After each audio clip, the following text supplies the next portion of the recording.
একটা ওয়াটার বোতল কিনেছি। তো এটা আপনাদের সাথে একটু শেয়ার করছি, যদি ভালো লাগে আপনারা একটু দেখবেন ভিডিওটা।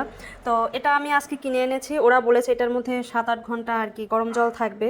তো আমি দেখার চেষ্টা করব আসলে কতক্ষণ থাকে এটা গরম জল। আমি এখন এটার ভিতরে গরম জল রাখবো। তো আপনারা দেখতে থাকুন এবং আমি আপনাদেরকে টাইমটাও দেখাবো। এই তো আমি এখন এটার মধ্যে গরম জলটা দিয়ে দিচ্ছি। এখন রাত আনুমানিক 1টা বাজে। আচ্ছা, আমি আপনাদের ঘড়ির টাইমটা একটু দেখাই দিচ্ছি। এখন রাত 1টা বাজে। তো আমি কাল খুলবো এটাকে, তো তখন আমি আপনাদেরকে দেখাবো। তো এটাকে আমি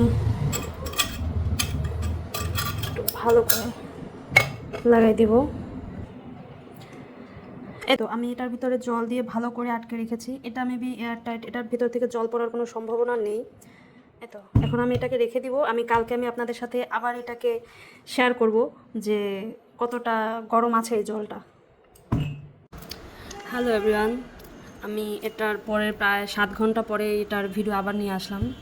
তো এখন দেখা যাক এটা 7 ঘন্টা পরে মানে কতটা গরম আছে। টাইমিংটা আমি আপনাদেরকে আবার দেখিয়ে দিই। বাজে এখন 8টা 10। কালকে কয়টা ছিল? একটা ছিল। হ্যাঁ, আপনাদেরকে জানাই গুড মর্নিং। তো এখন আমি আপনাদেরকে এটা খুলে দেখাই। ও মাই গড, এটা তো দেখা যাচ্ছে যথেষ্ট পরিমাণে গরম আছে, দেখুন।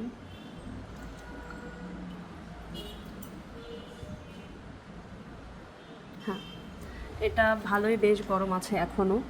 তো ধোয়া ওঠা গরমটা নেই এখন আর। তো বেশ গরম আছে। তো মনে তো হচ্ছে ভালো, এটা যদি সব সময় এমন থাকে তাহলে বেস্ট। আপনারাও কিনতে পারেন। আমরা অবশ্যই এটা বাহিরে একটা দোকান থেকে কিনেছি, এটা দারাজেও সেল করে। তো আমি আপনাদেরকে প্রাইসটাও বলে দিই। এটা 400 টাকা চেয়েছিল, আমরা 300 টাকা দিয়ে কিনেছি। আমরা দারাজে দেখেছি 280 না 70, 270-80 টাকা। তো বেস্ট। ঠিক আছে, ভালো থাকুন।